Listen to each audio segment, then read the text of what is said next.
Hello, ladies and gentlemen, and welcome to Paranormal Insight. My name is Tim Sudano. I'm your host, and with me today is Dr. Barbara Stone, and she wrote a fantastic book, one of a few, Star Civilizations 101. And I heard about this from our other guest, Charlene Clossy, and I was so interested in every because I just read the little foreword that comes in the Amazon thing, and I was intrigued and fascinated, and I couldn't wait to talk to her. So, without further ado, Dr. Barbara Stone, welcome to the show.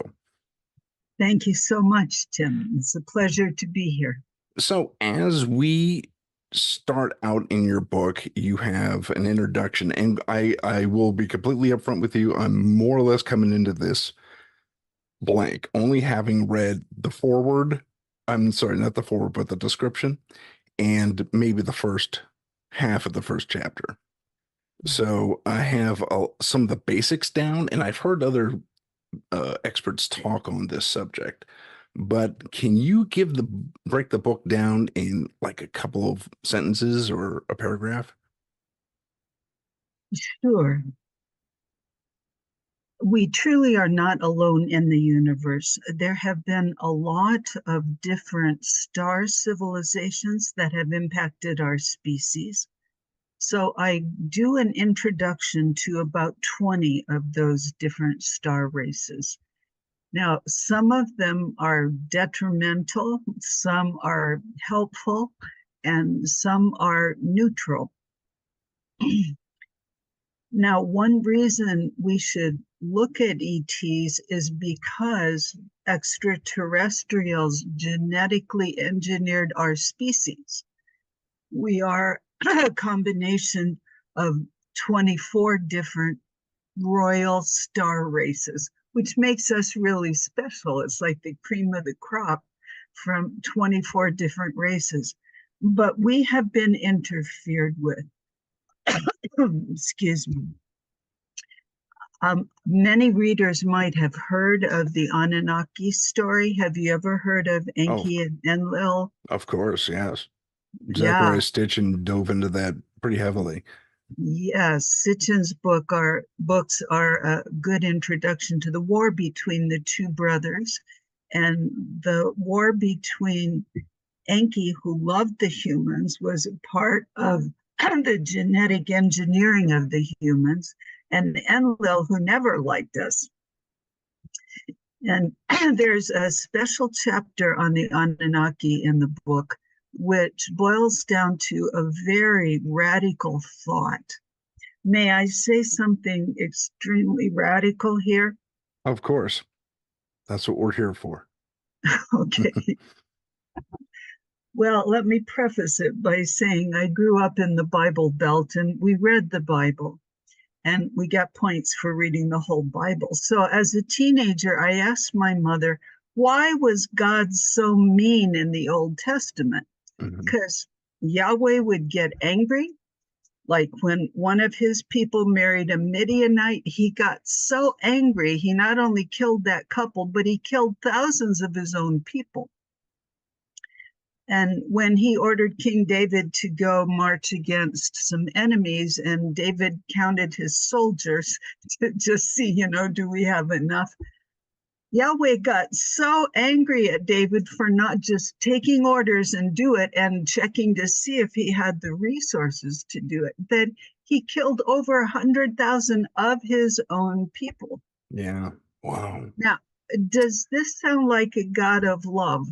And over, Yahweh would get angry and lash out. And there was a big message in the Old Testament: obey or die. Hmm. Don't think for yourself. Just do what you're told. Now, that program does not sound like unconditional love to me. Well, my mother explained it when I asked her. She said, well, God wasn't a Christian yet. That's a fantastic way to look at it. Uh, Well, yeah, yeah, the Old Testament was full of the wrathful God. yes, Absolutely, yeah. yes. So, what a lot of people are saying is that that wrathful God was actually Enlil. Okay. He was the one. He came in a chariot of fire. It was smoky and it made noise, and he had to have a big tent, and they had to bring him food. That he had a group of people loyal to him, the Israelites. And that is very shocking, not just to the Jewish people, that Enlil usurped the place of the one true creator of all. And he said, I created everything. Well, the Anunnaki may have genetically engineered us, but they didn't create themselves, and they just tinkered with the genes. And 95% of our DNA is not activated. They didn't give us the lifespans of hundreds of thousands of years that they had with their perfect DNA. They didn't give that to us. If I may pause you right there on a certain Yes. point, there was, if I remember correctly, it's been a long time since I was a Catholic. Not, I still am a Catholic, but it's been a long time since I studied. But if I recall correctly, like the folks like Noah and before him were living hundreds of Yep. years. They lived Interesting. up to 1,000 years, right? And after the flood, they cut the lifespan down to 120. That's what we're supposed to do. 3 cycles of 40 years. Most Mm. of us only make 2 cycles of 40 years, die around 80.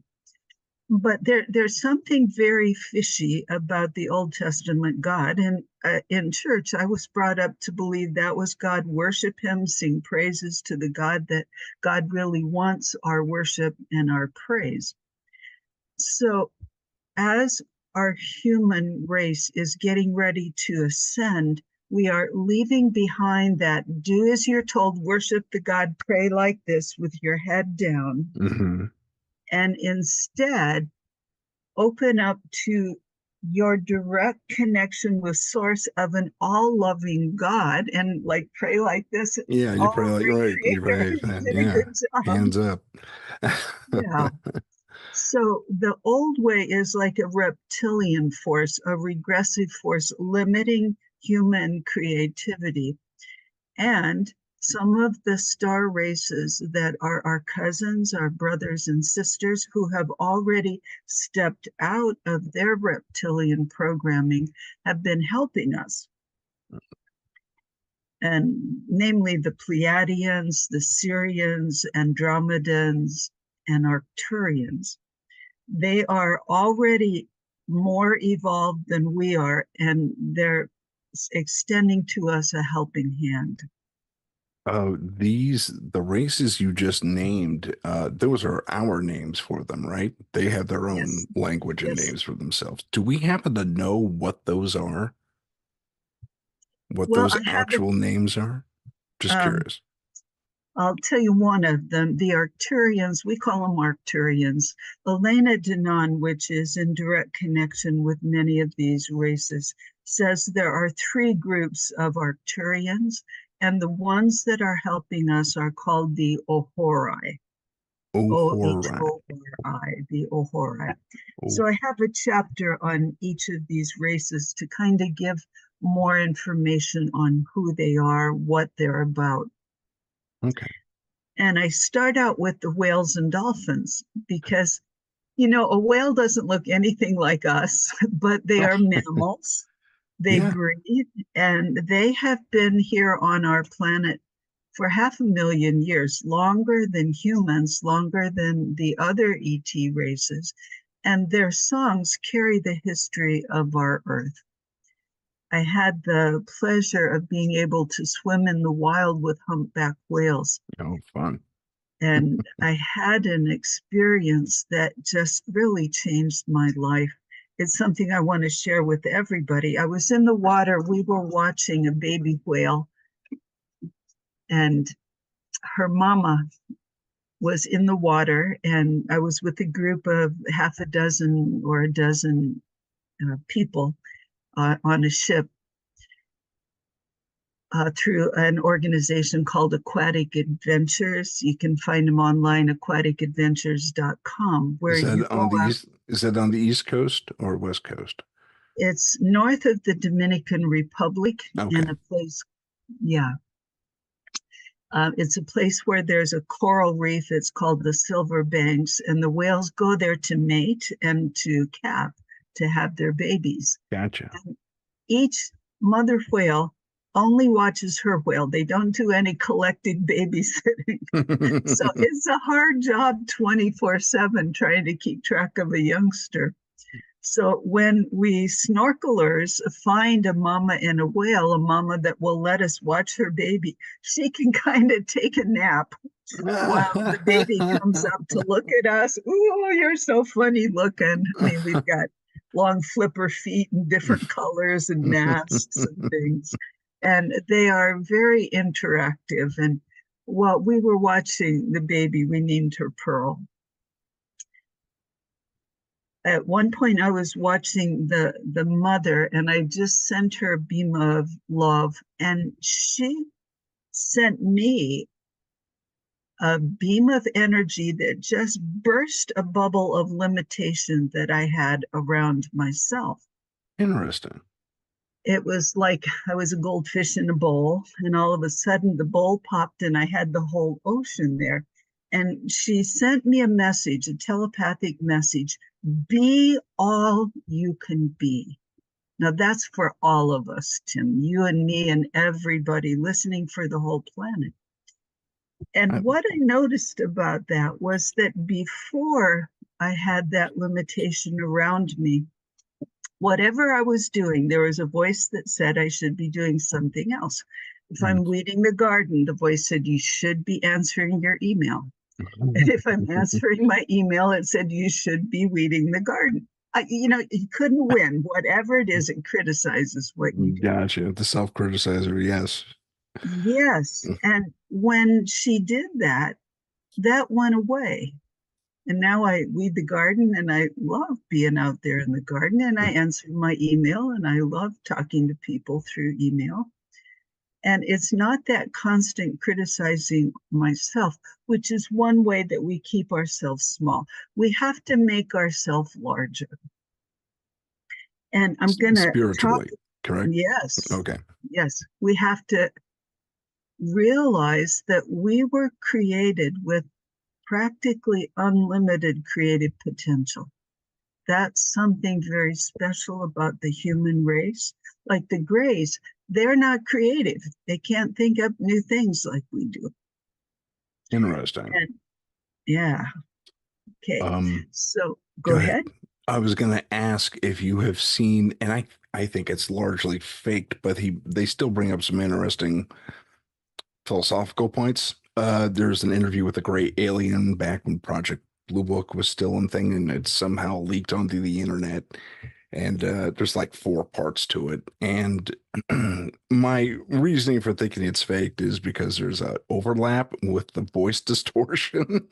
And the guy and the little alien guy talks, but whoever created this, if it is indeed created, I could be wrong. Still posited some very interesting philosophical points.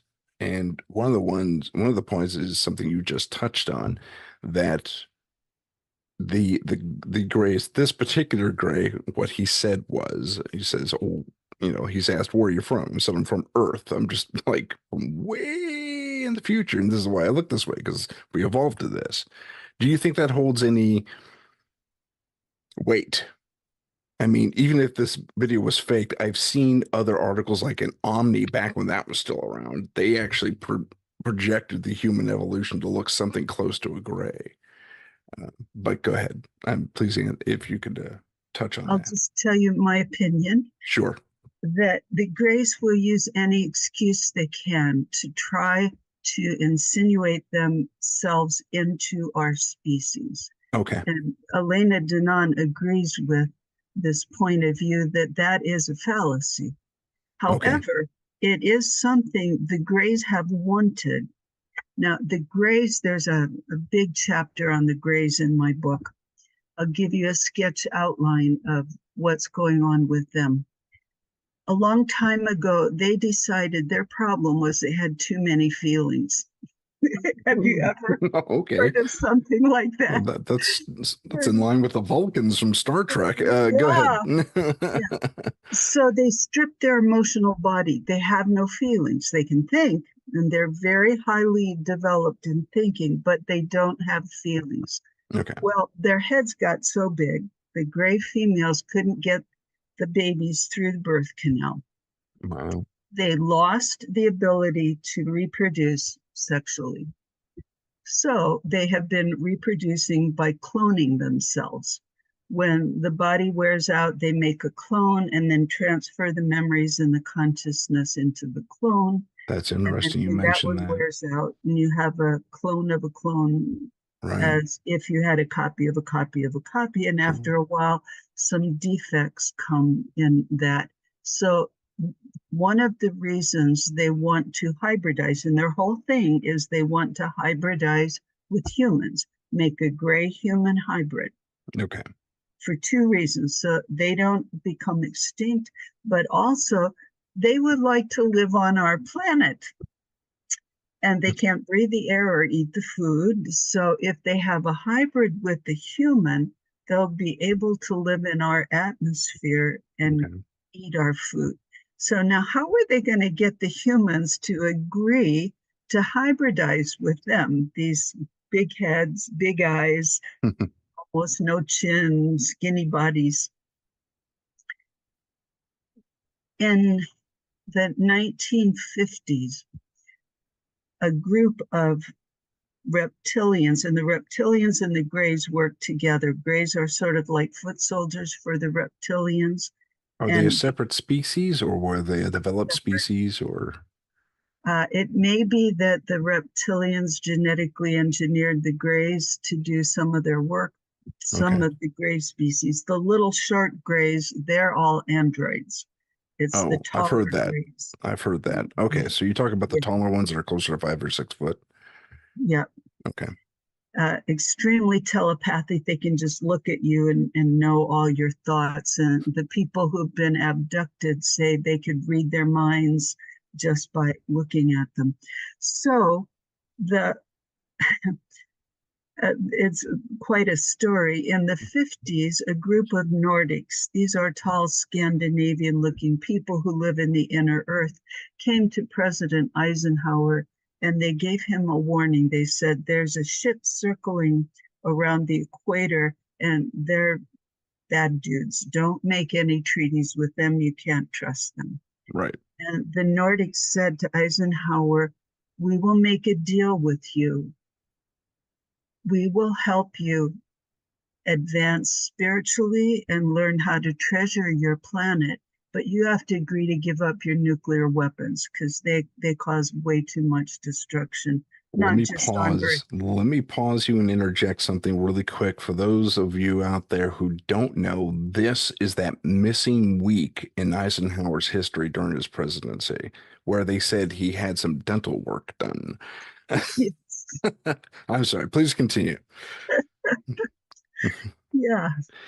Well, Eisenhower probably liked that idea, but the heads of state and MJ-12, which was a group of majestic 12 people, mostly in the military, who were in charge of the ET question, Mhm. formed after Roswell, when that was a real ET ship, and they got a live ET, Oh and yeah. they didn't want the public to know about that, and they had financial reasons for that. One big reason is that the ETs have free energy, and most of the wealthy people were into oil, and if you run Yeah. your car on free energy instead of oil that you have to buy, that would be Yeah. endangering the security of their wallets. Yes. Isn't that terrible? We lost out on all Yes. that enlightenment over money. I Well, mean, that was one reason. Yeah. but Okay. go ahead.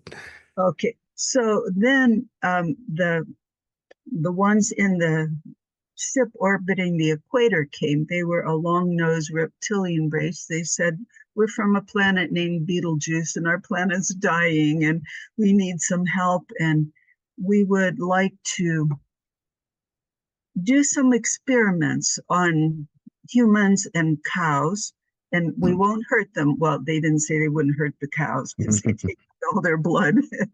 They're not much Their good lips, their without their eyes, blood. all that stuff. Yeah, Yeah, good. organs and study them because cow blood can be used in humans in an emergency for a transfusion. It's close enough.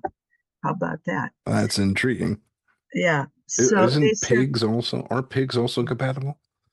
yeah, you can use a pig heart or pig heart valve. Oh, I'm thinking organs. You're right. I'm sorry. Go ahead. Um, so they said, we just want to study some humans. We won't hurt them. And in exchange, we'll give you secrets of technology. Well, the military went for that deal. Of course. And they said, we'll give you a list of who we abduct. And then, of course, they gave us technology, but it was kind of their old junk. They had the much advanced stuff, their old things. We didn't get as much as we thought. Right. And they took far more than they said, and they would do experiments on them without anesthesia, harvest eggs and sperm, terrifying these people. And then they do a memory wipe with a magnet. They would put a magnet over them so that they didn't have the memory, and they thought that it wouldn't hurt them if they couldn't remember what happened.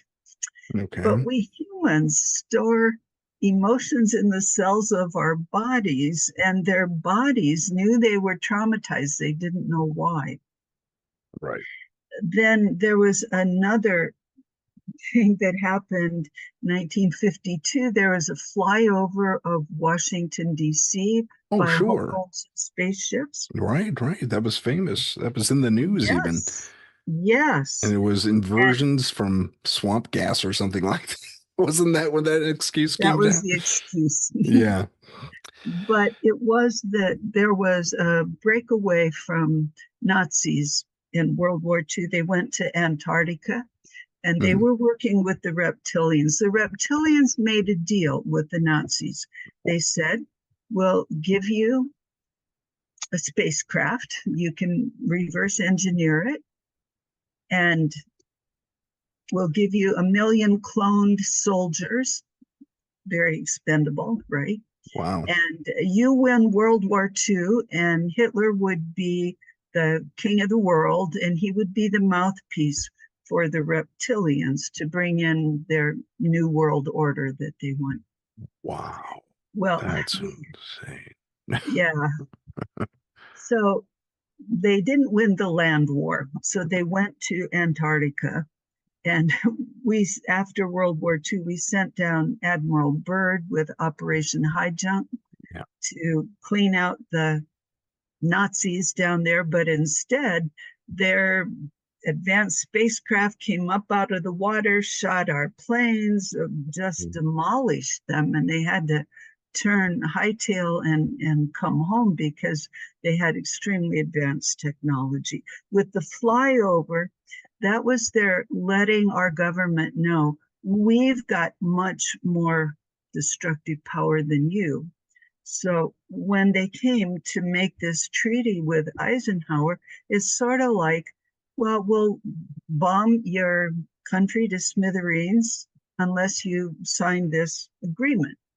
Wow. And in the interest of, I mean, I can see in a way why they agreed to it, because they were dealing with a power that was much more advanced than them.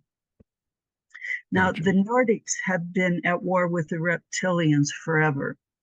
And World War II was really a struggle between the Nordics and the reptilians. The Nordics came over to our side when they saw what Hitler was doing with the advanced technology, that he was using it for war. So here are these grays trying to make hybrids. Okay. So they, I mean, it's almost ludicrous, Tim. They abduct a female, they impregnate her with some alien sperm, send her back home. When the fetus is 3 or 4 months old, they abduct her again, take out the fetus, put it in a tank of liquid nutrients. And then when the fetus is full term, they take it out. Well, babies need love. Especially if they're half human. Yeah, the human half of them need love. Right. And they don't have any love. So Because they killed their emotions. Yeah, they strip their emotions. They don't know how to love. Love, what's that? Yeah, gotcha. So one of the things they've been doing is abducting the mothers of these hybrids to hold their children and love them. But there's also a secret agenda that it means humans are connected to these hybrids because they're half their children. Right. And it's a way to welcome ET human hybrids into our society. That's emotional blackmail. It's what it is. Yeah. Yes, yes. And that is not really a good idea. Doesn't sound like it. No, I would tend to agree with that. Yeah. This is not the first time I've heard this story. I've heard numerous abductee tales that speak exactly to what you just said. Read about them, watched them on TV, what have you. So hearing this is not unfamiliar to me. Maybe to some of our listeners and viewers, but not to me. It's staggering, that level of, gosh, manipulation, I guess is the word I'm looking for. Yes. Yes. And now here's the good news. Good news. Are you ready for good news? I'm Yes. ready for good news. Okay. I'm going to talk about Alex Collier. Have you heard of him? I've heard of Alex Collier, yes. Oh, he's a giant in the ET field. When he was 8 years old, he was first abducted while his family was on a picnic, and he disappeared for many hours, and then he reappeared. Yeah, he got in trouble for that. They thought he just ran off, but he was taken up on an Andromedan ship. He was selected for communication from two Andromedans named Visayas and Morni. And they told him through repeated interactions over his lifespan that they're an advanced civilization, and they looked into a device called, you might call it the looking glass, where they could see the future. And in the future, they saw that the whole Milky Way galaxy had been taken over by regressives. Regressives? Yeah, basically reptilians. Oh, the reptilian guys. Oh. The reptilian kingdom. They are billions of years older than us. They're extremely advanced. They can shapeshift. They can change dimensions. They can hide between the dimensions. I mean, they know how to do a lot of technological stuff that we don't know how to do yet. And so they traced it back to see, where did this start? Okay. In the whole galaxy. Surprise, it started on Earth, the moon, and Mars. Okay. So the Galactic Federation got together and they said, look, this is going to be bad for everyone if this is allowed to come to pass. Okay. We have to help the people on Earth so that this doesn't happen. So the Pleiadians came, and in 2021, they started on the moon and they evicted the reptilians from the moon. Wow. One story I heard was when our astronauts arrived on the moon, around the crater were reptilian ships and reptilians going like this. They knew that signal? That's kind of funny. They did. And the message was, we don't want you here. You can take a few rocks, but after a while, you can't come back. Wow. And there was a lot of secret. And you can, someone pointed out, I think it was Jeremy Corbell recently pointed out how when they first were leaving, the astronauts were so joyful. And when they came back, they were almost morose and kind of depressed. Yeah. And it's almost scared looking. So it kind of speaks to what you just mentioned. And it's not the first time I've heard that story. I worked at NASA, by the way. Mm, for a couple of years, so certain things get around. yeah. There were other species there, and they couldn't talk about it. They were forbidden to Yep. talk about it. They cleaned out all the reptilians from the moon. Then they went to Mars, and the Pleiadians, we know this from Elena Danan's contact with her, the head of the Pleiadian fleet, whose name is Thorhan Iridian. And Elena was abducted as a child by Greys, and they were trying to put an egg sac in her to grow a reptilian. Ugh.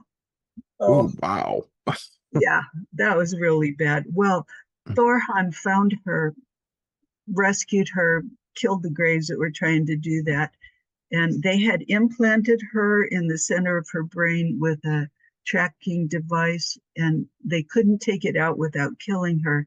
But they adjusted the frequency. So she has, like, through her chip, radio contact with Thorhan. She can read his thoughts and he can read hers. That's They have cool. a direct communication. So, Neat. what the Can I get one? Pleiadians No, I'm kidding. Sorry, go ahead. what the Pleiadians did on Mars was there was an indigenous reptiloid race that grew on Mars, not bad, but they hated the Draco reptilians that came. And I mean, this sounds so strange, but in the 1930s, the Nazis already had a base on Mars. And Really? yeah, and then they developed in the 50s and 60s, or sometime after that, they have underground factories where they make advanced technology run by slave labor of humans. On And Mars? yeah, on Mars. Wow. Yeah. Okay. And they told the humans that Earth blew up and they were just lucky to have, shelter and be alive. And so they went to Mars and they would blow up a reptilian ship and then radio headquarters for the reptilians and say, "Do you see what we just did?" Because they cloaked and then uncloaked, blow up the ship, cloak again. Wow. "Do you see what we just did? You can leave or we'll keep blowing up your ships." And this And the local reptilians said this? no, the Okay. Pleiadians Oh, said the this. Pleiadians said that. Okay, gotcha. Yeah. They armed the local reptiloids to help them get rid of their oppressors. Okay. And they cleaned out Mars. So What they're year was working this? on this was, I believe, in 2021, Oh, this is all 2021. Okay. fairly recently. Yeah. Okay. And they are now working on Earth. Earth is a bigger challenge because there are a Excuse me. lot of reptilians that have been in underground tunnels. That's where they live. And the theory is that they were here long before humans were on the planet. I was going to And, touch on that. That mhm. it's actually shown up in television in like the last 20 years as perhaps part of an indoctrination system. I couldn't really speak to that, but it showed up on Star Trek Voyager, where they discover a race, a dinosaur race, related to dinosaurs from 60 million years ago. And they do a DNA track. It's like, oh my gosh, they're from Earth. We're Yes. cousins in a sense. So is that the story then, that these reptilians left Earth when they developed a technology of their own, and then they came back and they want Earth again? Is that what's happening, or am Well, I reading into it? the reptilians come from the Orion star system. Okay. And they started long ago when humans were first made. We were seated in the Lyra constellation. Oh, And they put us on, different places to see how we'd grow. And the reptilians in the belt of Orion, here's their scheme. They go to a planet and they send the Greys, and these little guys say, "Oh, poor us, we're a dying species. We need some genetic samples for study, and then can we please, live here?" And then their bosses, the reptilians, come. Well, in Lyra, there was a war between the Lyrans and the reptilians, and the reptilians were coming to Lyra to really take over everything with their superior technology. So the Lyrans had to scoot, and they took what ships they had, and then they took some asteroids and hollowed them out and made them ships, and they were just running for their lives. That's how human life got seeded in so many different places in our galaxy. Oh, wow.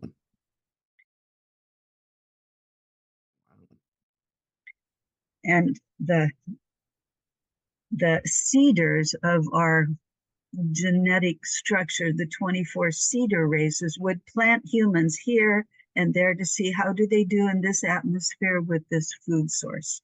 Okay. So back to current reptilians, there are different kinds. There are the 15 to 25 foot Draco reptilians called the Royal Dracos. They're like the big bosses, and they have wings, and they're terrifying creatures. Very Draco, dragons. So they look like dragons, basically. Yeah. Okay. Yeah. And where are they from again? The Belt of Orion. The Belt of Orion. Beetlejuice. Didn't that just blow up? Yeah, I think it might have. Okay. Wow. Yeah, it was getting ready to blow.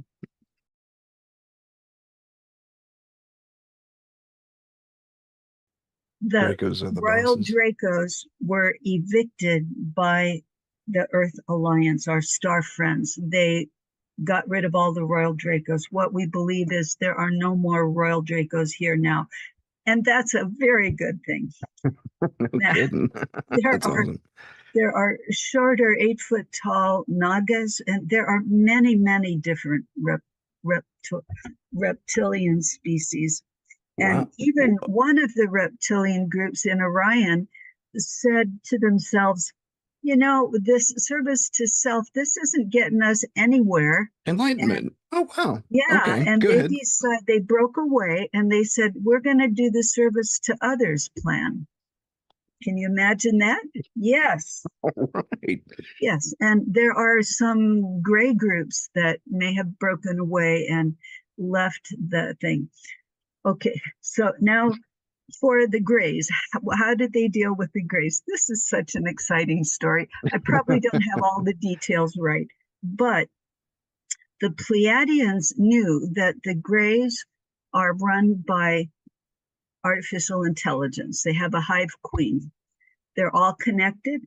And if a gray is captured, they disconnect her from him or her from the hive so that you can't get any information from it. Okay. So the Pleiadians made this plan. They said, well, when we attack the grays, they jump. They either jump to a different place or to a different time. Oh. Now, can you see how hard that would be? That's hard to track, yeah. Yes. So they tracked everywhere the grays had jumped to for a long time, like say 100,000 years. And then they found there were 150,000 different places they had jumped to in time or space. In time and space. Wow. 150,000. That's amazing. So the Federation, they got volunteers and they parked somebody at every place of those 150,000 places. I was just going to say, stake them out. Yeah. Yeah, a stakeout, a big stakeout. Right. And then they initiated a jump. They did something that made the grays jump. And when the grays landed, the Galactic Federation was there and they stunned them. There were 19 grays that were the most important ones that had direct connection to the Hive Queen. Oh, wow. And they got 11 of those and they stunned them. So they didn't know they were dead. And they hacked their brains while they were stunned. And they got into their circuitry and they put in a virus so that when they undid the stun, then as they communicated with the Hive Queen, they sent her a virus unknowingly, which made her fold in on herself.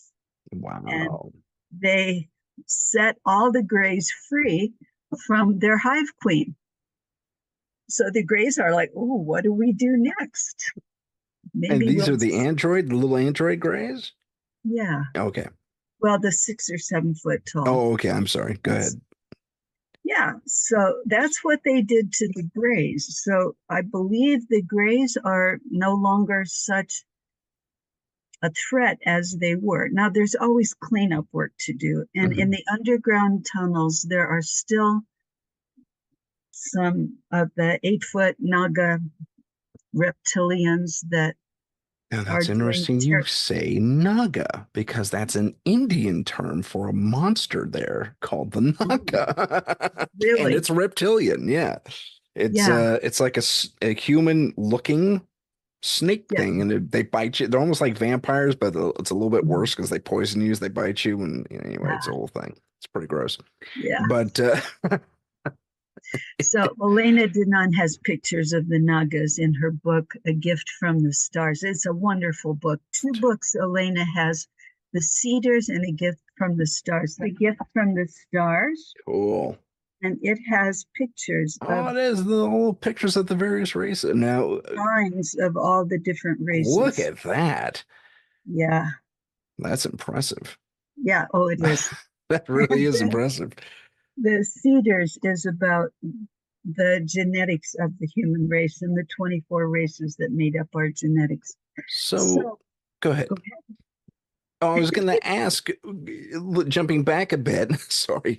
Um, we had our first alien astronauts, I guess we'll call them, come down. Now, we were just regular old hominids running around, and then they said, I like what these guys are doing. I see the potential. Let's tune them up genetically. And is that what happened, or am I getting that wrong? Well, Tim, there are 2 different stories about the evolution of our species. There's the Anunnaki story, Mhm. where they said that we were savages, hunter gatherers in South Africa, hairy and Yeah.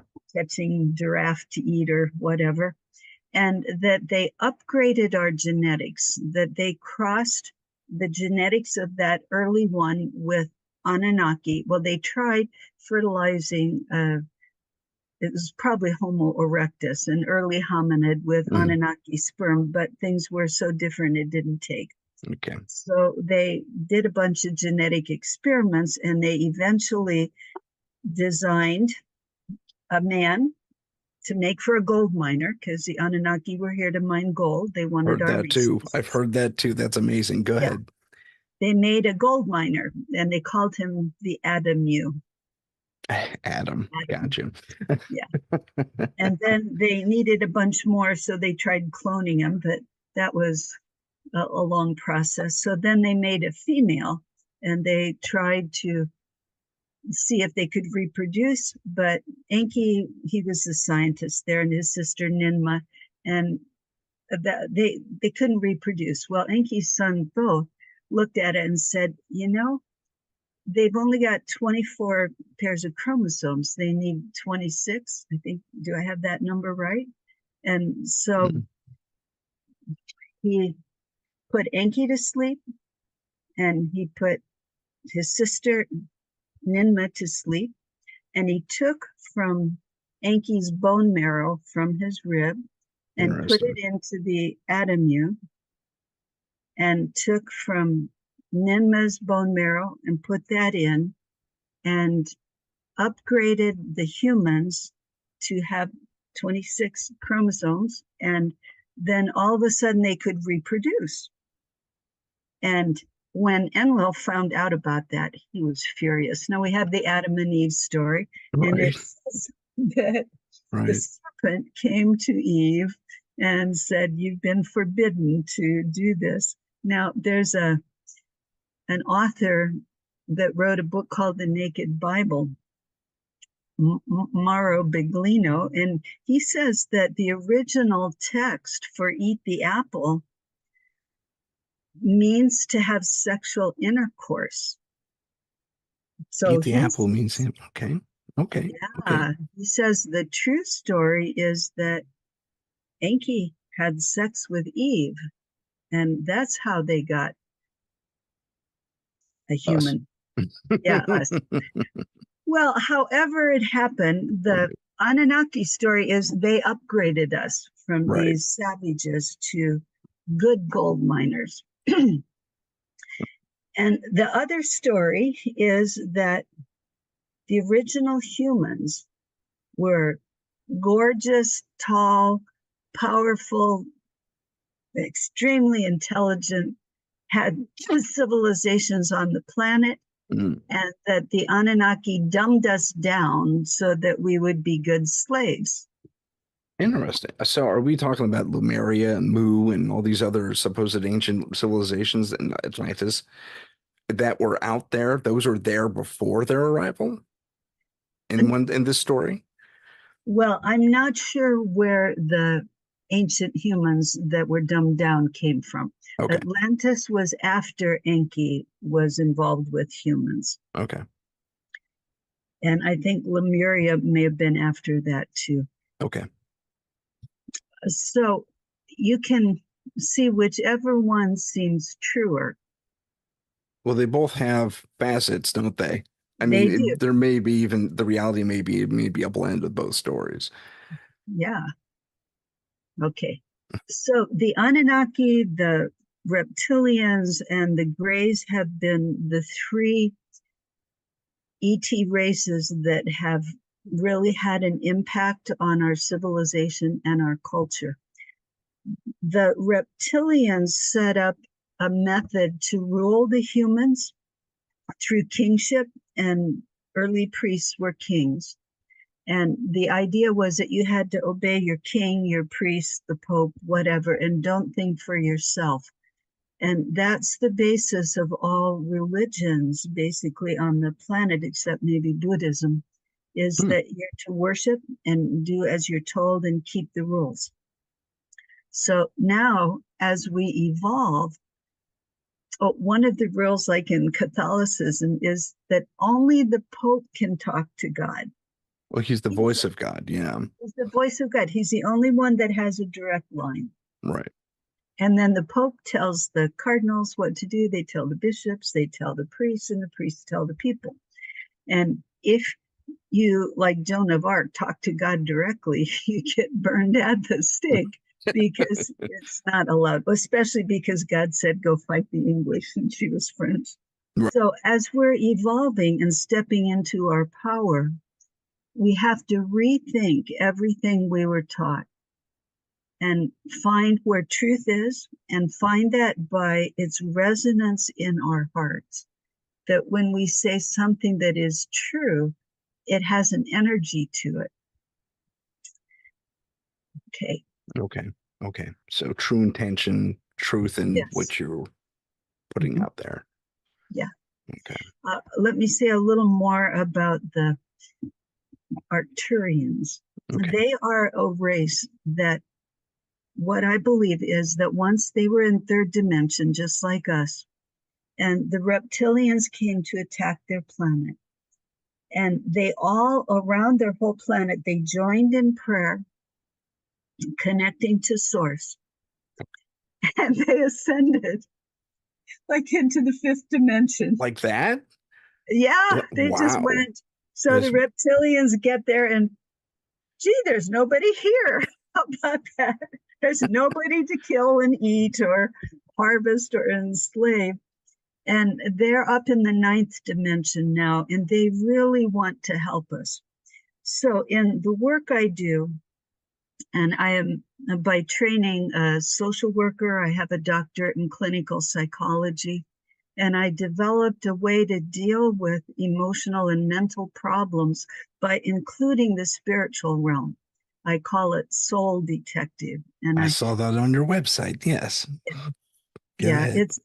I think it's the future of mental health, to include the spiritual among the physical and emotional problems, because a lot of our problems are caused by the intrusion of reptilian thinking into our mindset.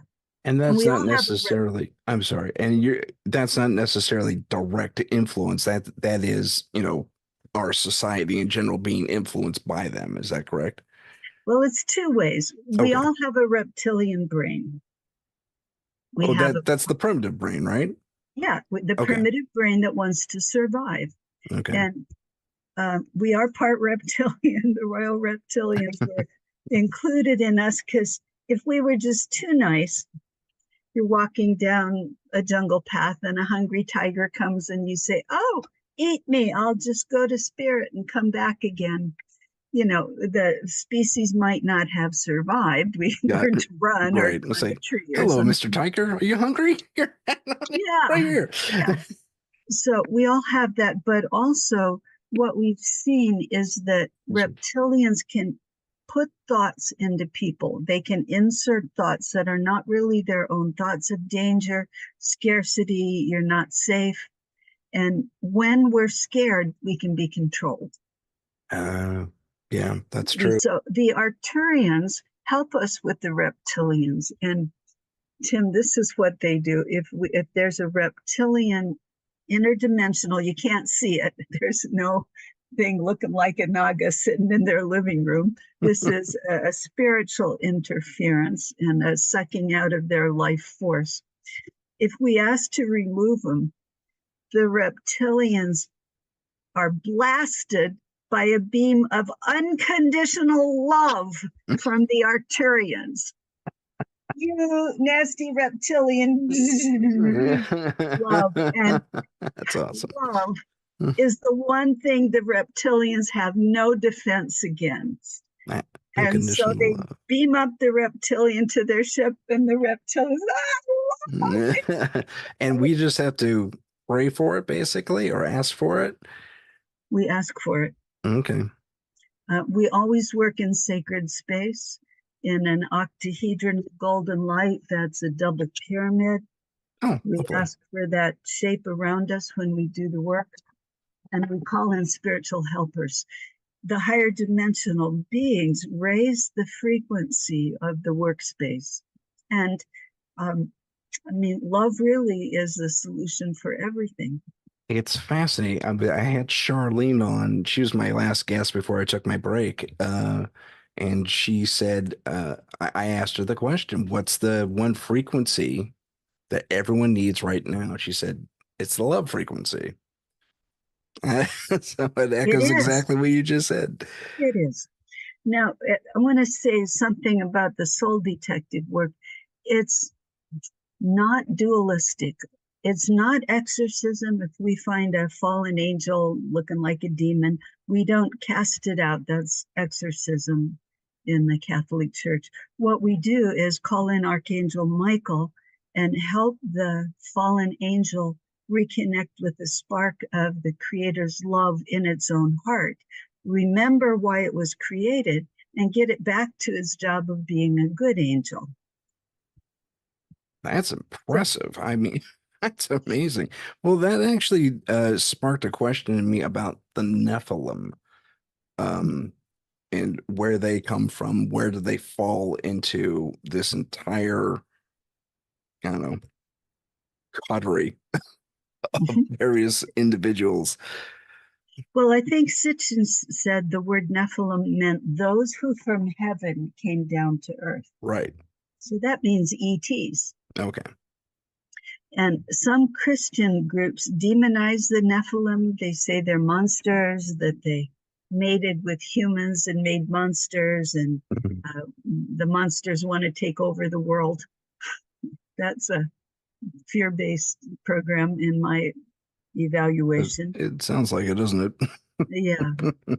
But the they were they're, for lack of a better term, credited, if not vilified, with creating a lot of different, like you said, monsters, including in the ancient world.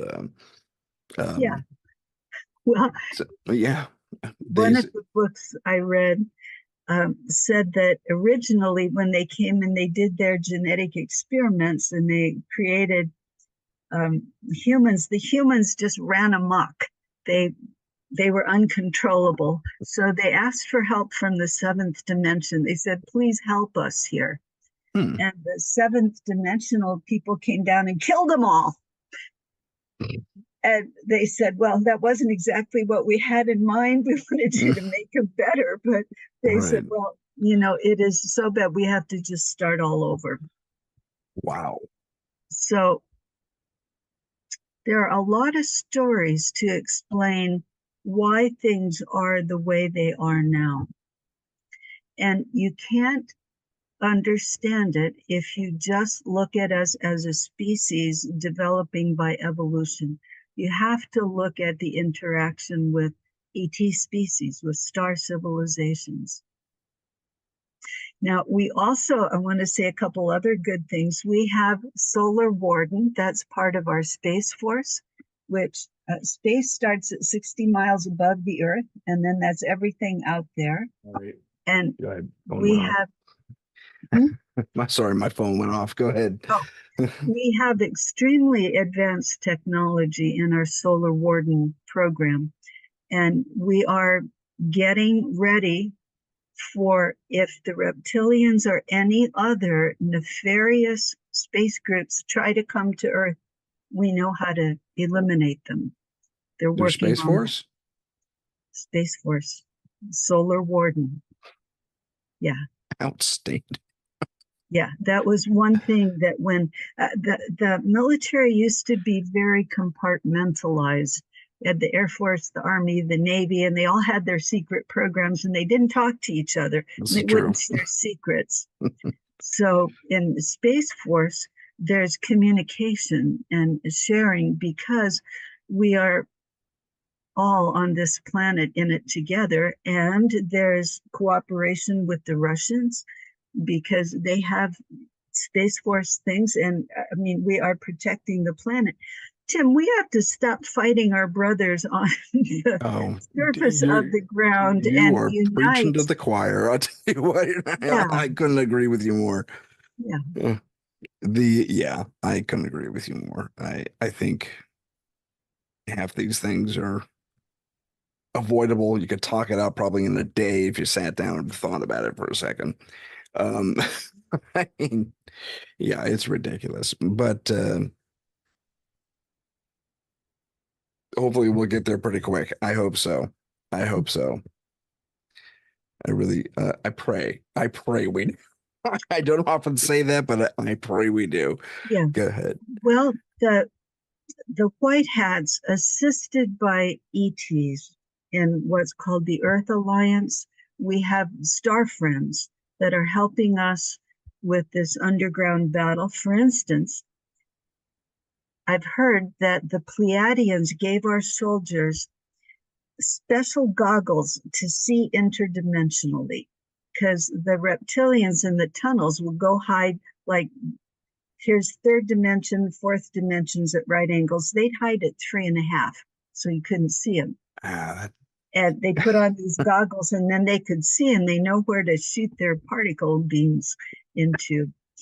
So that there are extensive tunnels, and they're working at it, and they're stopping child trafficking, which is something that is a most horrible blight on humans. They're making money from that, and that has funded a lot of dark programs. So those programs are stopping.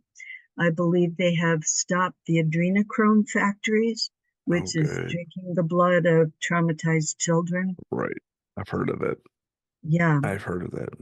And as we find out how much Hollywood has been involved in that, like why do the Hollywood stars look so young and healthy? Well, it's from drinking this adrenochrome. And as that dries up, some of the stars are looking really old. And as we see how those programs have gotten into government, medicine, healthcare, everywhere, that we are going to stop all of that and take our power back. And rather than relying on drugs for health, that we're going to learn how to strengthen our immune systems. And that would is be that's the key. Yeah. Honestly, yes. That's the key. Yes. If that's all that, do you have any more time or? Well, I want to say one last thing. Okay. Michael Sala interviews a man in the military called JP, and he said that he recently saw a helicopter bring two Nordics, and they took them and they gave them blue jeans and tennis shoes and haircuts, and were God. working to assimilate them into human culture. And that we are in a process that we are going to be meeting these other star races, and they're starting with the ones that look a lot like us, That except more makes sense. beautiful, more That makes sense. handsome. That makes sense. Yeah. Yeah. Yeah. You don't And want to see anything from Star Wars just poking out at you. Hey. That'd be a right, little startling probably for a lot of people. right. And the insectoids are the one race that I have a little trouble with. I think I would still be scared if a 6-foot mantis being stood in front of me, even if they're benevolent, great scientists. They just look so weird. It would take me some time to adjust Well, to there's them. also, and they've been mentioned for 1,000 years, at least thousands of years, the mantis Yeah, people and the ant people. the ant Specifically, people, yeah, yes. out of the Hopi Indian legends. Yeah, Yes, this that's JP that Michael Sala interviews said he was taken underground under Florida and he met the ant people. neat. And he said he just wanted to fall down and worship that that they've been here much longer than us. Well, ants are, I mean, they can carry much more than their 10 weight. times their own weight or something like Yeah, that. yeah. The insects have, I mean, they have hard shells. They're incredible beings. Mm. But that these ant people were there and they gave his group a gift. And then the deep state stole it. Oh, And then the good guys stole it back. But okay. it was a plant for longevity, I think, or something Oh, like that. neat. Okay. So Very cool. yeah, we are going to be in for some revelations about our interaction. And many of these species we're going to meet, we have part of them in our DNA. So, Do you think they will embrace us in that way? Like we're their cousins, like we're their family to one degree or another? Or do you think they're going to say, okay, listen, here's the rules? well, the higher dimensional beings all respect free will. Okay. They won't do things without permission. And they know that ultimately we are all one. It's one universe, one creator in these many different facets. And this is what a lot of people refer to, and even you, I believe, refer to as source. Yes, source. Gotcha. That's what I believe in now. The word God, there are reptilian gods, there are Egyptian gods, many different Indian gods, many different gods, but a God that bosses you around is not source. Mm. Uh, an entity that loves you unconditionally is on your side and wants to connect through the heart, through love. That is the creator that I appreciate. That's beautiful, I have to say. That is beautiful. And I can easily see that being just that just feels good. If I embrace that for a moment, that just feels way better. Yes. So we're replacing the doctrine of original sin, and we have to have the church to cleanse our sin. And Jesus, God had to kill his son because we were so bad. I mean, mental health wise, I mean, what a guilt trip to put on humans with the doctrine of original goodness, that we were created good. How about that? Try Oh, that that's on. fantastic. That's nature versus nurture with a lot of nature in there. Yes. Okay, it's been great talking to you, Tim. Thank you so much. Thank you so much, Doctor. I it's been a pleasure, really, and Okay, quite enlightening. I hope okay. we'll talk May I soon. may I do a plug for my Oh, book please here? do. Yes, absolutely. Okay, Star Civilizations 101. It's available on Amazon or on my website. And on my website is also a list of trainings in my Soul Detective program. We want to train energy healers in these spiritual ways of win-win situations with whatever the problem is.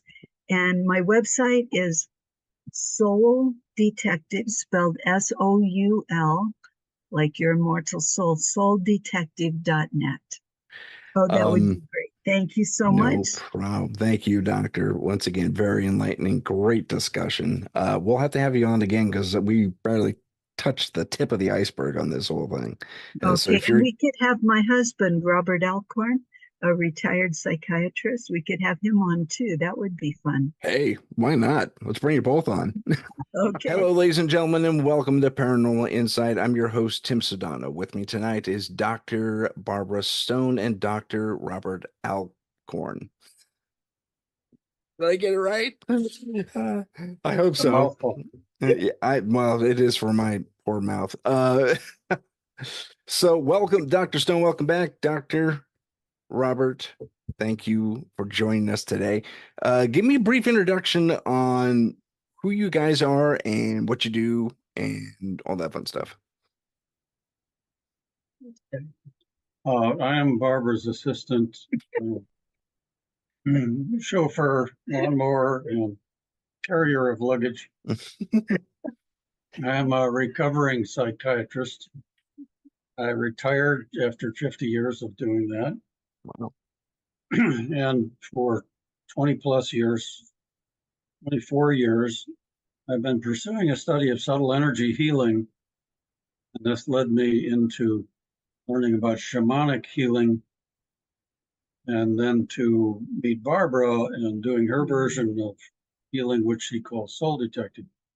We've been together for 12 years and married for 8. So I practice Soul Detective now. That's all I do. I don't do any psychiatry anymore. And I help Barbara with the teaching. Excellent. We know Dr. Barbara's story for the most part. What you just said kind of leads me into my first question. There was how do I'm sorry, Dr. Stone, you're a psychologist, not a psychiatrist, is that correct? I'm a retired social worker. Oh, I okay. do have a doctorate in clinical psychology, but the rules are Psychology. you have to be licensed to call yourself a psychologist, and I never got the license. I Okay, never gotcha. completed it. Okay. Still, you study the disciplines of psychiatry, both of you, or you, right? Studied a lot of psychology, Yeah. yes. And you both have that background. So how did two people with doctorates in that field fall into the shamanic healing, the soul detective work, the work regarding the alien intergalactic? I don't know how to put that. The well, hopefully I'll have Talk a bit. therapy. Go ahead. Talk therapy is great. People need to talk, they need to tell their stories. But after I was diagnosed with breast cancer 33 years ago, I prayed to Spirit, use me as you will, whatever is most needed. And then a woman came into my practice who was the survivor of satanic ritual abuse. That's what she told me. And her stories were so horrible. I got very traumatized just listening to her stories. And I needed to get some more tools to help her. So I joined a group in Massachusetts where I was living at the time, which was a trauma specialist and worked with dissociative identity disorder, which we called multiple personality back then. And they said, you have to learn how to handle trauma. This is a level of trauma that's way outside the norm. So I started studying energy therapies for her. And that's how I got started. And then one thing led to another. She brought her deceased father's ghost with her to a session. So I had to learn how to deal with ghosts. and she had detrimental energies that were plaguing her. So I had to learn how to deal with that. Okay. I was led there by what came up in my caseload. How about you, Bob? Yeah. Well, for many years, even since medical school, I have been pursuing a spiritual path in one way or another, trying to find a way to relate that approach to life to the work I'm doing with patients without a whole lot of success. Nothing really seemed to take very well, although there were some odd things that would happen in the office, which led me to think that there was something else going on besides the two of us talking to each other, the patient and me, like there's a benevolent spirit helping at some certain points. But the real, I think, impetus was an experience I had in the early 90s. So that's 30 plus years ago. I can't remember the exact year now. My eldest child was away at college, so I went to visit her parents' weekend. And at the end of the day on Saturday, I decided to walk to the hotel, which was about a mile away in downtown Providence, Rhode Island. And I had heard that Providence was not the sort of place you want to walk around at night in, but I just ignored that and said, I'm going to do this. I borrowed her umbrella because there was a little bit of a drizzle, and it happened to be red and had lace on the edges. So I was a bit of a strange looking character walking down the hill and across the main square of Providence, looking like an older man, I think, even then, and carrying a funny looking umbrella. And I had a backpack on. And as I'm walking down the public square toward the hotel, which is about 100 yards away, there were no lights anywhere except for the hotel was lit up. Mm. And there were no people walking around, just the big office or bank buildings on one side and a parky area with trees on the other side. And I heard a voice out loud, which said to me, there's a man in the alley. He's going to run out and grab you. There's nobody there to say that. So what do you do if you're a psychiatrist and you start hearing voices at the age of 49? Gotcha. And so I said, what? And the voice responded, there's a man in the alley. He's going to run out and grab you. Didn't say you big dummy, but it felt like that. It had that tone to it. It's like, yeah, there was a kind of a like, how stupid annoyance. can you be? I said pretty clearly. So I said, okay, I'm sorry. I don't mean to offend you. What should I do? Should I make a mad dash for it across the alley? Or should I run down the other side of the park and go that way back to the hotel? The voice said, just walk across the alley. So that's what I did. I walked across the opening of the alley, and this young man came running out and grabbed me by the left arm, carrying the umbrella in the right arm. And I thought, this is the most interesting thing that's ever happened to me. I want to see who this guy is. Right. So I slowly turned toward him, dropped the umbrella behind me, looked at this guy who was about my size, 5'11", 6 feet tall, but much younger and much more fit. And I looked at him and he looked at me and he said, I'm sorry, I made a mistake. And he ran away. Well, I was not expecting that. I'm not a tough guy. I never considered myself to be a tough guy. In fact, I was bullied in school because I was skinny and sickly. So this was a shock. Something scared him. Then I wobbled back to the hotel. I was scared at that point. Up until then, I wasn't afraid until he ran away. Gotcha. I sat down on the chair in my room and I thought, my world is now officially upside down. Yeah. My sense of what's real and what isn't real has been flipped over entirely, and I don't know what to do about this. So what I did was forget about it. but it kept nagging at me subconsciously, and I began to think there's got to be something to this. I don't know what happened here exactly, but so I went to a psychic or two or three and asked them, among other things, what was this experience? Why did this guy run away from me? And one who I ended up trusting the most said, because he saw the head of one of your spirit guides floating above your head. Okay. Wow. So, Spirit guides. okay. That's interesting. Okay, which spirit guide is this? Because we've been talking about spirit guides, and she said, it's not one that I know. Let me find out. So she focuses in again and she starts to laugh. What's so funny? Well, first of all, he's a giant, and he says his name is Pixie. Ironic names. You gotta love it. This is not the kind of thing you expect in a seance, you know, to get humor from a Right. disembodied spirit. And then he said, by the way, you didn't need my help. I still don't know what that means, but apparently I shouldn't be so afraid of people. So I began to pursue how to improve my intuition. And I started writing down my dreams.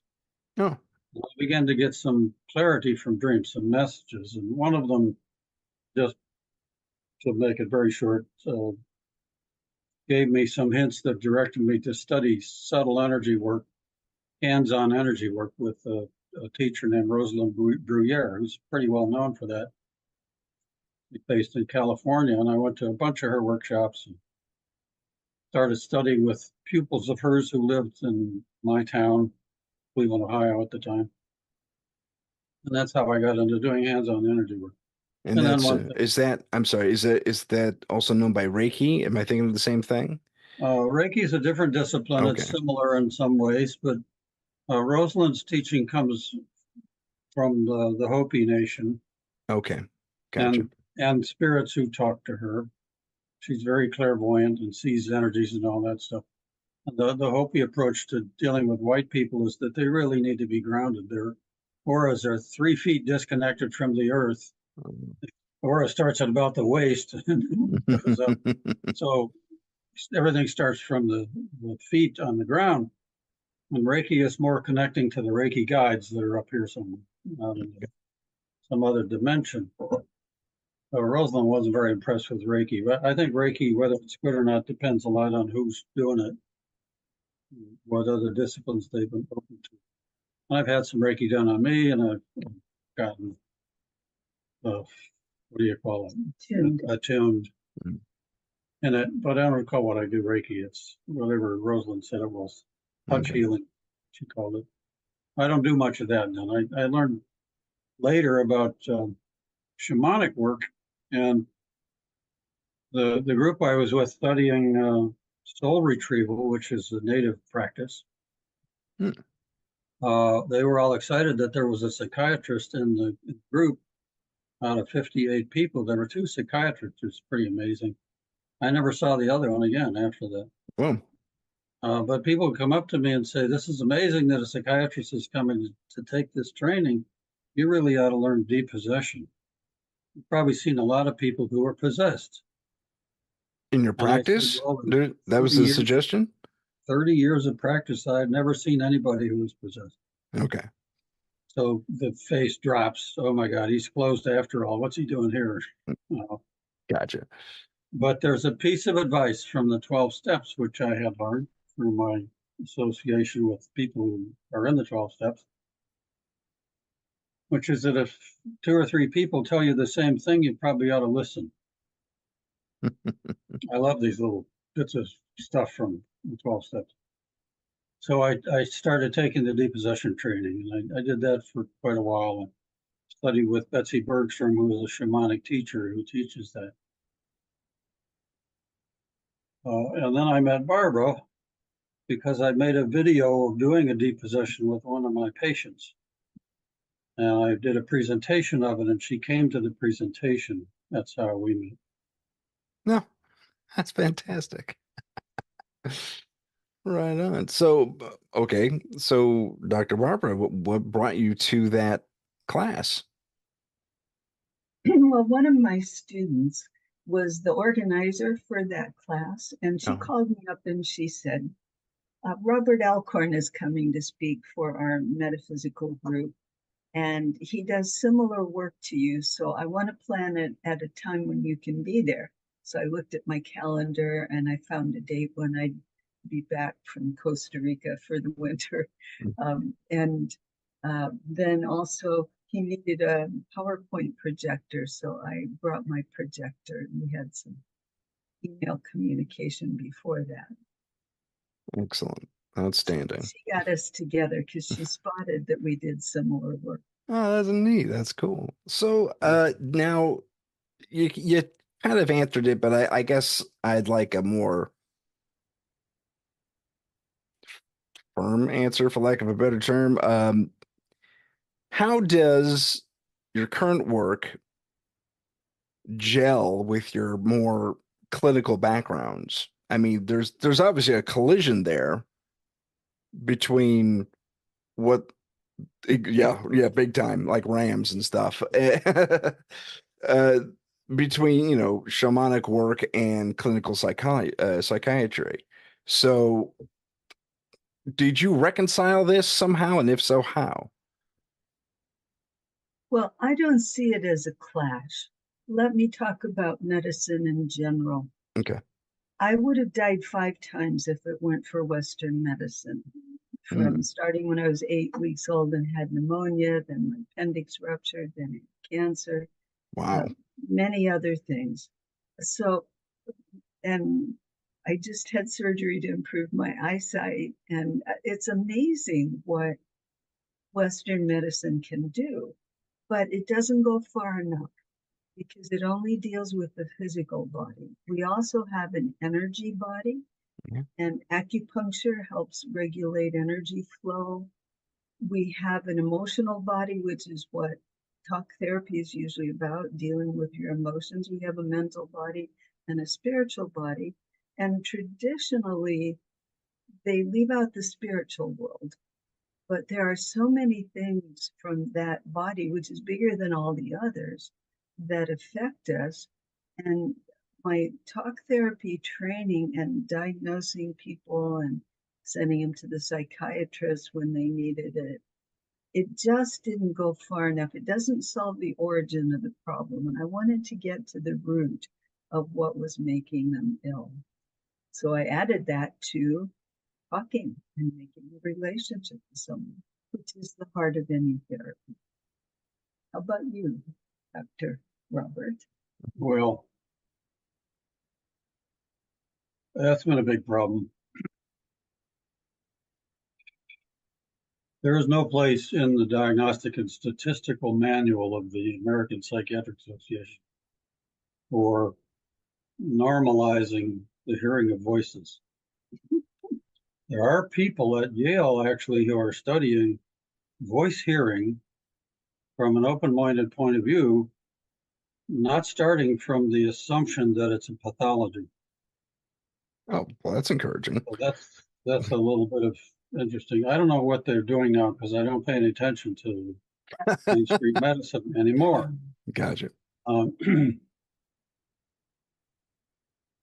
but one of the things I noticed in my practice over 50 years, private practice, mental health center practice, working with homeless people, being a court psychiatrist, when I had a patient who was intuitive by nature, who had some psychic skills, whether they practiced as a psychic or not, they did not do well in traditional therapy at all.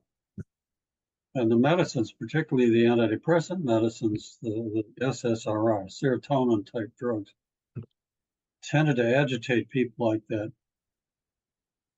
And they also had other allied problems, such as attention problems and so forth.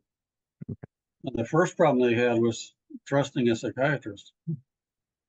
Because if you tell a psychiatrist you think you've got a ghost in your house and it's a problem for you, they're going to start trying to decide which antipsychotic medicine to give you. Gotcha. Yeah.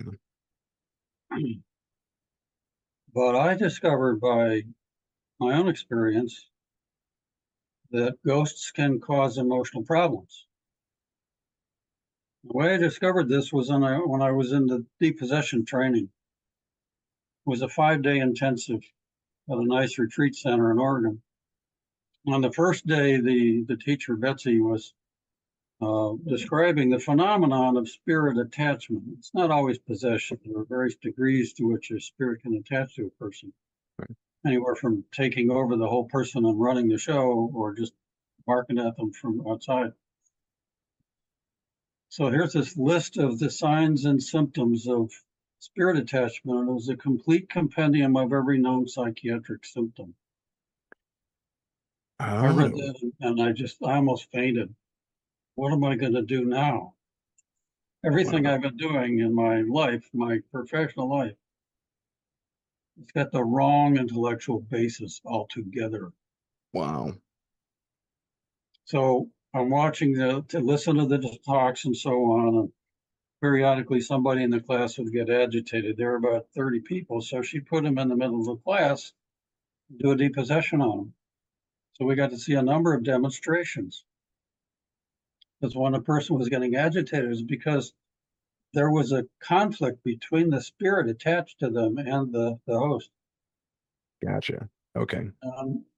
As I'm watching all this, I started to remember an incident that happened to me in 1966.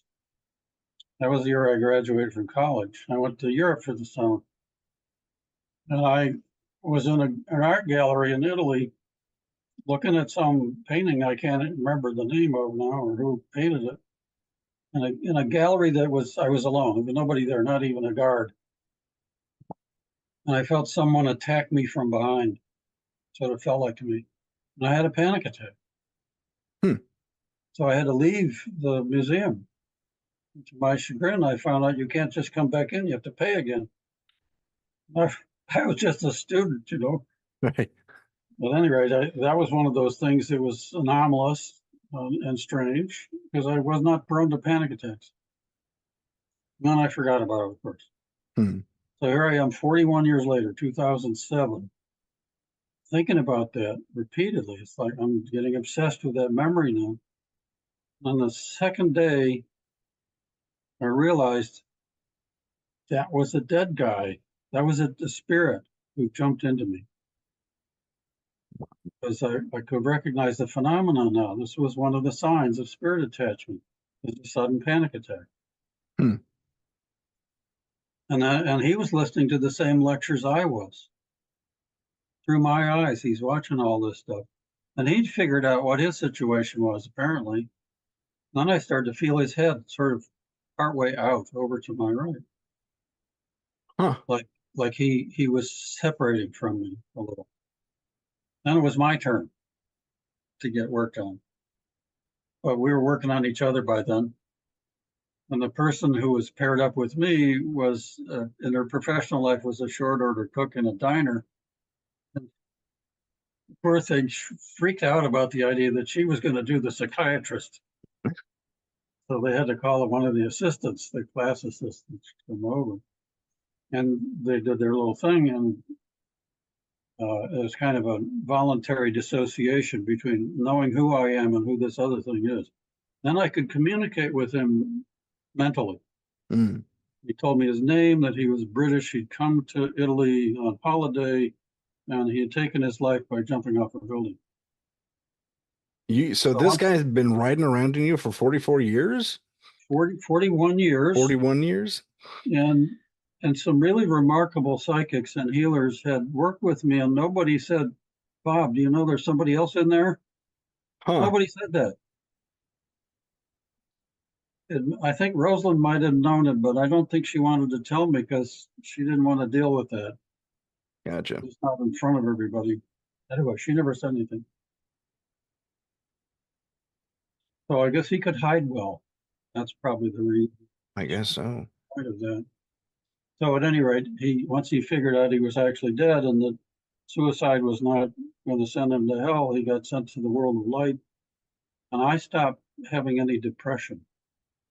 Oh, that's amazing. That took 20 minutes to do that. on 5 years of therapy. So I thought, this is really cool. I've got to try this. The next morning, I woke up and just checked around inside to make sure he wasn't still there. He wasn't.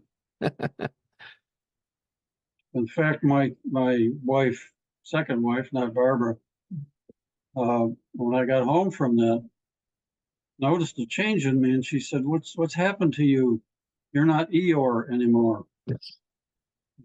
If you don't know who that is, that's from Winnie the Pooh. And The Pooh, sure. The donkey, yeah. the donkey, he was always in a bad mood. Sorry, that just tickles me to no end. Please continue. That was kind of an objective evaluation of what happened to me. Because I hadn't told her what had happened yet. All right, at any rate. The problem after that was, as I started seeing patients, new patients coming in, they would have obvious signs of spirit attachment on them, like darkness around the eyes. I never even thought about that. That's not something you look at as a psychiatrist, but I started seeing it. New patient comes in, they've got this and that wrong with them.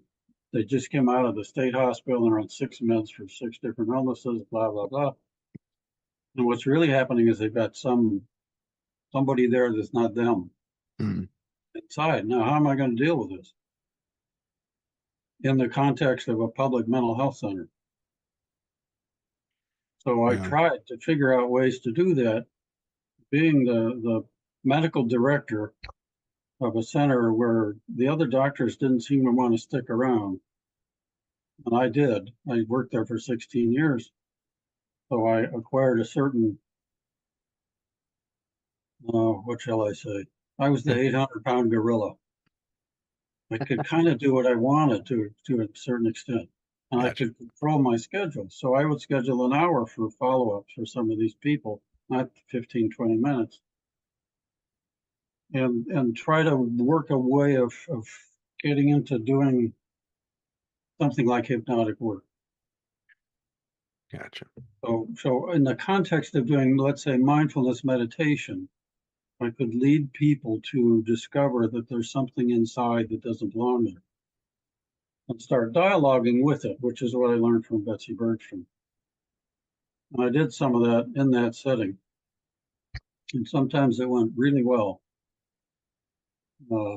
But I learned, among other things, that in my first interview with people, I would routinely ask them, do you have any unusual phenomena happening in your house? And they would talk about hearing footsteps in the attic, and the dog is barking up the stairs to the attic, and everybody in the house knows there's a ghost there because they can all see these things that are happening. TV is going on and off by itself. The lights, or the faucet in the kitchen turns on and off by itself. It's not just one crazy person. Everybody in the house experiences this. Right. So I had to learn how to get that information from people without putting up their psychiatry warning. If I tell them this, is he going to lock me up? There are a few times when I probably was a little too enthusiastic and not careful enough in who I was choosing to work with. So I did that for a long while, and then as things progressed, I ended up with so many patients in that setting in the public mental health center, I didn't have time to do hour appointments, even if I wanted to set it up like that. And then I was finding that I was getting very drained by doing the work in that setting, seeing 20 patients in a day and just doing medication refills and so on. I no longer felt like I was a doctor. I felt more like a drug pusher. So at any rate, I retired in 21 and did not realize the extent to which I was exhausted. It took months and months to settle in that I need to take better care of myself. And then people would come to me with psychiatric histories, and I began to realize I don't really have to think about those aspects of it. I can think about it in an entirely different way. Nobody is going to read my note except me. To say, what are you talking about here? You think this might be a jinn? or might be a fallen angel. So that became very freeing. So now I pay no attention to what's going on in psychiatry at all. I don't know anybody who's doing that now. I don't keep up with anybody that I used to keep up with. I always thought I was a little around the bend anyway. I think. Now I entirely do soul detective work, which is a kind of shamanic work, augmented by a lot of stuff that's very helpful, makes it more accurate and more powerful. Well, And some of the people I see are chronically mentally ill people. really? Some have had psychotic breaks and have been able to come off medicines. I don't recommend that they do that. They want to do that. They do it without telling me sometimes. One of them in particular, I said, I'll deal with the spirit aspects of what's going on with you, but you keep seeing your psychiatrist. If you want to do anything different about your meds, you talk to him about that. And I've had a couple that went off their meds and did well for years, who were diagnosed with bipolar disorder, had been hospitalized for psychosis. So I've begun to believe that what we're doing may be something that's more effective, less harmful than the standard practice now of psychiatry and psychology. I don't want to say that we should just abandon all that stuff, because I'm not ready to treat everybody in the world. And a lot of the people that we treat don't have this kind of background, not as deeply as Barbara and I do. And so they're not comfortable dealing with these really severe cases. But I still think, and I'll just lay this out there for your audience, the future of mental health treatment is what we do in soul detecting. And hey, I applaud that. That's fantastic. That's I did read a little bit about the soul detective process on the website, and I think I saw a snippet from a seminar maybe that was on there. Um, I might be thinking of something else, so don't quote me on that. But what I read at least was eye-opening. Made me kind of believe in the work of psychiatry on that level, the level you're doing it now, more than the more clinical side of things. One of the influences as I was going through this transition process from mainstream psychiatry to whatever the heck it is we do, I read a book by Shakuntala Modi, who's a psychiatrist. The title of the book is Remarkable Healings, and it's worth a read if you're serious about learning this stuff. In her introductory chapter, she says there are 5 causes of mental illness. And I agree with this for the most part. One is trauma, psychological trauma in this life. And that is recognized in general psychiatry and psychology, but maybe not as much as it needs to be. I think there's some increase in that. The second is psychological trauma in a past life. Well, you try to sell that to anything mainstream. It's a whack job for sure. Third is spirit attachment by earthbound spirits. That means dead people, human beings. Like what you experienced. Right. Like what lots of people experience and don't have any idea. Fourth is spirit attachments by other things besides humans. This, of course, is a giant opening into all kinds of craziness. And the fourth was karma. According to her, it was karma. Fifth. Oh, the karma. Okay. That was the Now, fifth one? Karma? I would like to relabel the fifth thing, not just karma, but lineage issues, ancestral issues. Okay. Can be transmitted to the patient through some process, whether it's DNA or something else. Is this on the order of the sins of the father kind of a thing? Yes. Okay. Okay. Something like that. There are a couple of very specific ways you can describe that, but I'm not sure I entirely love the idea of karma.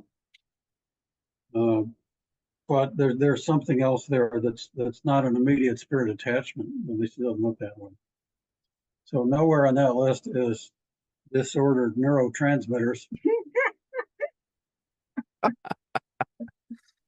That's true. I didn't hear that. And in fact, when you go back before the psychopharmacology era, which really began in the 50s and didn't get rolling until the 70s or 80s, psychiatry was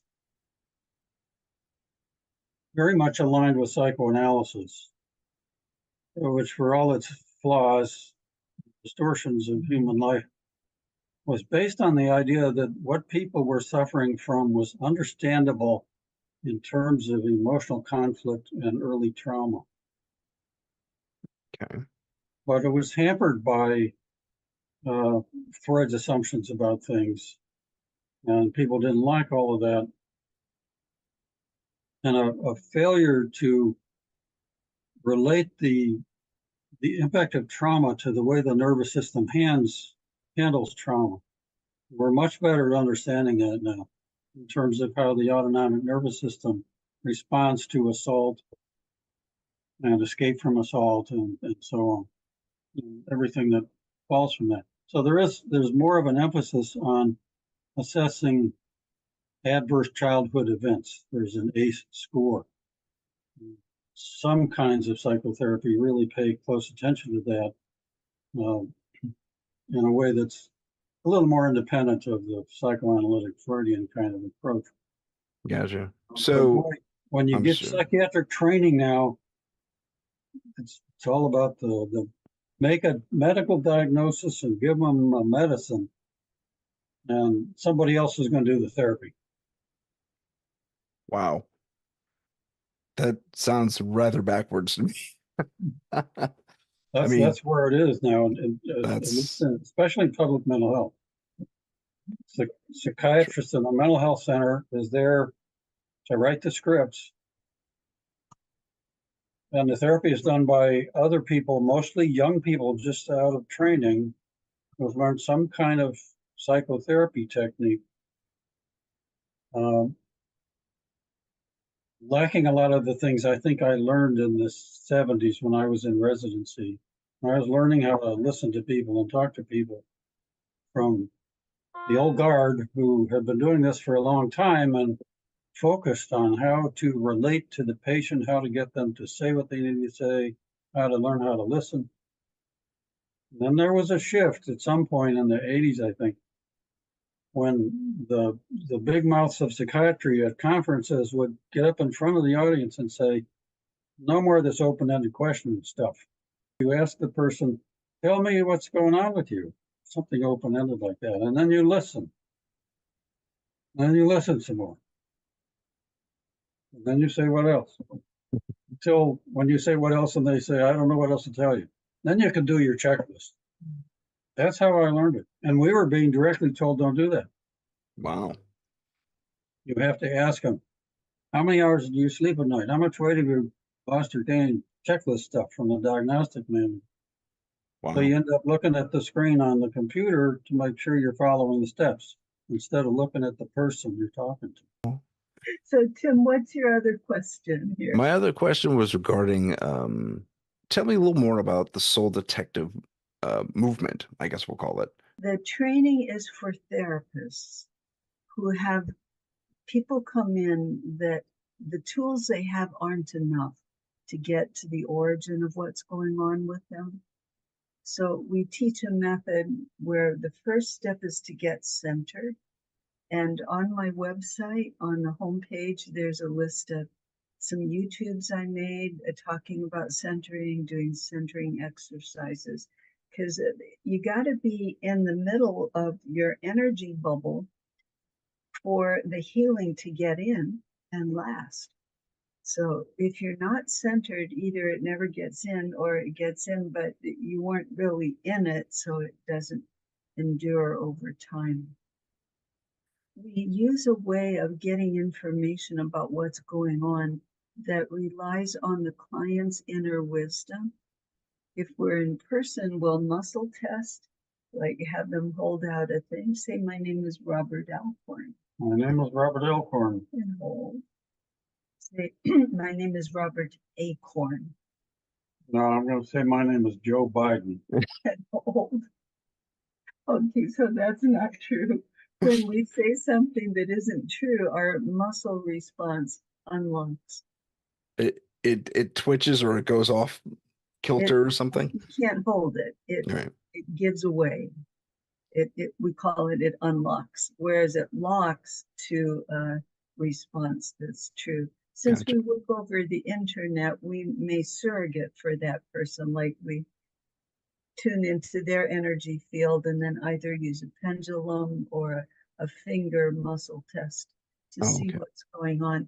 And it sounds pretty crazy that you could do therapy that way, but I believe the reason it works is because we set up sacred space. We put a pyramid of golden light around us, with golden capstones above and below, with angels all around us, warrior angels, Arcturians, a big sphere of divine grace, and a frequency net to screen out any detrimental artificial intelligence, which we think is probably behind all of the other programs. The AI is disconnected from source. It needs energy, so it draws energy from human suffering. And it's invented many ways for humans to suffer.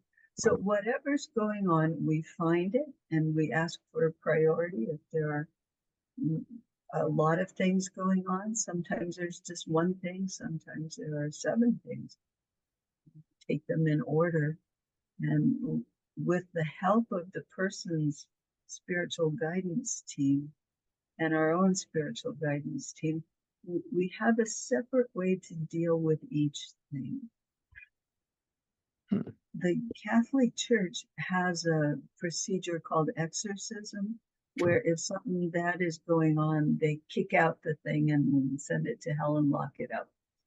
But they don't really distinguish between what's a deceased relative that's just hanging on to you and what might be what we could call a fallen angel, or they would call it a demon. And they have the belief that demons cannot be rehabilitated.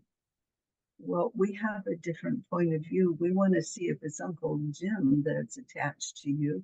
We want to help Jim get to heaven. And one popular reason people don't go is because they don't know they're dead.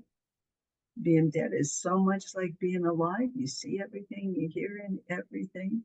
You just haven't noticed that your spirit left your physical body. And then if it's what we call a fallen angel, our belief system is these are beings created by the creator to serve, and they got separated from source. So they got drawn into the dark side and they get energy from tormenting people. Well, we just help them get reconnected to source, see who they really are, and then that fallen angel becomes a standing up angel again and gets retrained back to their original job, which is a win-win solution. It's a win for the angel and a big win for the client, because then that entity is not going to come back if it's been rehabilitated. That makes sense. And we have a different procedure for ancestral wounds. We have one for invasion by jinn, popularly known as genies. They're a whole different category of entity, and we've found a way to make peace with them and help them get better and help our clients get better. If there's an ET implant in somebody, we have a procedure to find that and to ask to remove it. And a lot of things happen that would be considered magic, except it's divine intervention doing things. So we work a lot with divine energy, and always for win-win situations, which is the hardest with the reptilian kingdom when there's reptilian invasion, but we get higher dimensional beings to rehabilitate the reptilians too. So that's what we do in soul detective work. It's pretty far out. But it helps people. I mean, you've seen results. It helps when other things don't. Me again? You. I'm asking if you have seen results, the positive results of this work. Absolutely. I wouldn't keep doing it if it didn't work.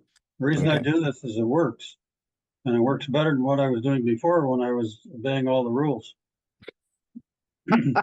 But there are certain kinds of people who come to us who don't do well in traditional therapy practice. One I mentioned is intuitive people. Um, and there's a lot of overlap here, but the other category is somebody who has been to 6 or 7 other healers, or even more than that sometimes. And maybe a little bit of help here and there, but mostly didn't last.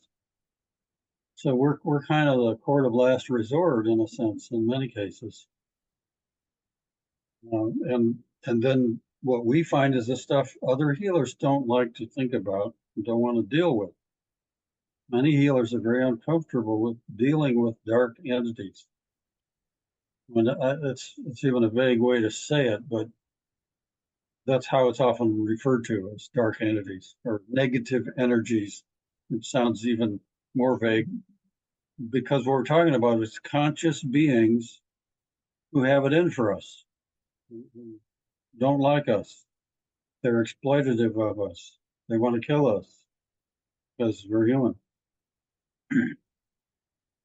And so people who are all love and light and sweetness and so on and want to make everything happy inside their clients, if they find something like that, they get scared of it. Or they rationalize that it is an aspect of that person's shadow psychology. Are you referring to the higher self or no?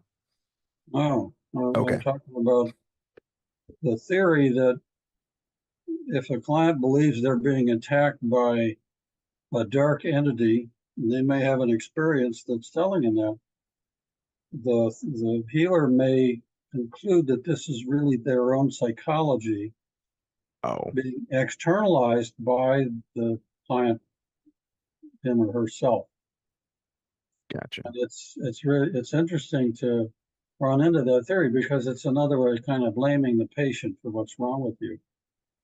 You're not getting well, so you must want to stay sick, that kind of idea. Hmm. And one of the authors who writes about how to remove these dark beings is William Baldwin. There's a bunch of excellent material about that. He comes right out and says, these dark force entities, is what he calls them, are definitely not your shadow side. They're something altogether separate from the person. Okay. That's our experience with it. So if you're too afraid to deal with that, then you got to make up some other story for what's going on with people. Well, those are the kinds of things I like to say I'm a specialist in removing negative energies. I should put that on my business card or something. Doesn't hurt. But there's a lot more to Soul Detective than just chasing out the bad guys or reforming the bad guys. Because some of it is really trauma work, trauma in a past life, parallel life, all kinds of weird stuff that's not supposed to really exist. But when you correct it, they get better. Can't ignore the results, can you? Yeah. We help people connect with their soul's mission and where they came from. And once you get on track with why your soul incarnated in this really interesting time in human history, then that makes the road worth the trip. Even if there are bumps in the road, when you know where you're going, you can get past that.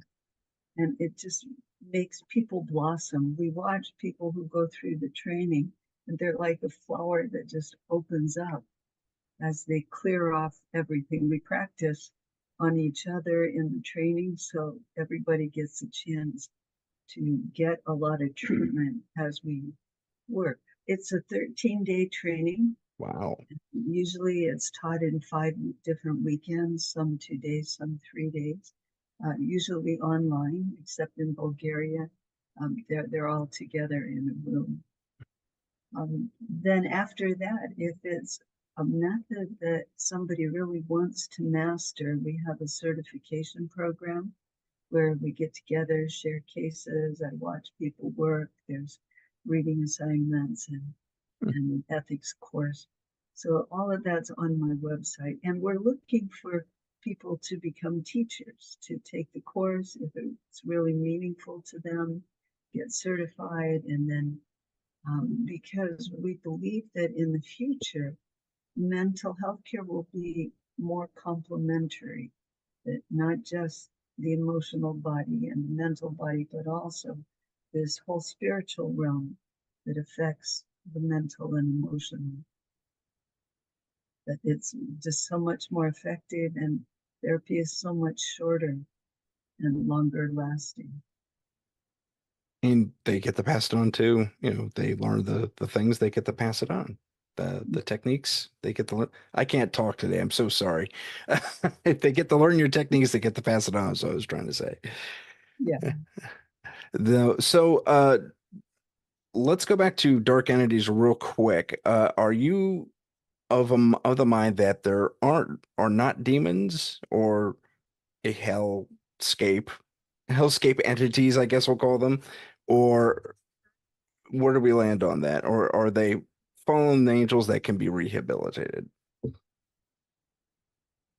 Okay, well, first of all, from the Catholic perspective, it may have changed, but generally speaking, they have held that any kind of spirit that's affecting the penitent, as they would call them, is coming from Satan. So there's no room there for Uncle Jim or your grandmother trying to help and mucking it up because they don't know what to do. So to identify what is the nature of the spirit is very important. What we want to do is identify the person or thing that's causing the trouble, which is invisible because it's not a physical entity, an earthbound spirit. And then the issue may be very much have to do with what's wrong with that ghost. What are the ghost issues? The person who's hosting the ghost is feeling whatever the ghost stuff is. If you know nothing else but that and how to clear that up, you can do a lot of good. Then there are the darker things. The jinn are a particular issue. They're well known in the Islamic world. Yeah. They are everywhere on the planet. They belong here. They're elemental spirits. They're part of the earth system. We have to negotiate peace with them. They have their grievances about humans and how they've been treated, used for magic and so on like that. Then there are the dark force entities, and this is Baldwin's term again, and this is what generally people would call demons. My experience with that is, generally speaking, these are fallen angels. Okay. And I learned that by doing an interview with them. We dialogue with these critters in a secure setting, in the presence of lots of angels, and ask them to look in their heart and see what they see. And they, generally speaking, find a spark of light in their heart, although they think they're serving the darkness. So then I'll ask them sometimes, Barbara doesn't always do this, but I like to do this. Where were you before you came into the darkness? And they remember being in the angelic realm and how they got tricked or frustrated trying to help us stupid humans that don't listen. And so they can return to the angelic realm once they figure out their situation. So that's what Barbara likes to call a win-win situation. And it is a spectacular thing to witness one of these beings ascending to the retraining school. Do you want to give us your website one more time? The website is Soul Detective, spelled SOULDETECTIVE.net. Thank you both so much for being on the show. The website is at the bottom of the screen, and we will say goodbye for now. My name is Tim Sudano. I'm the host of Paranormal Insight. Thank you so much for watching.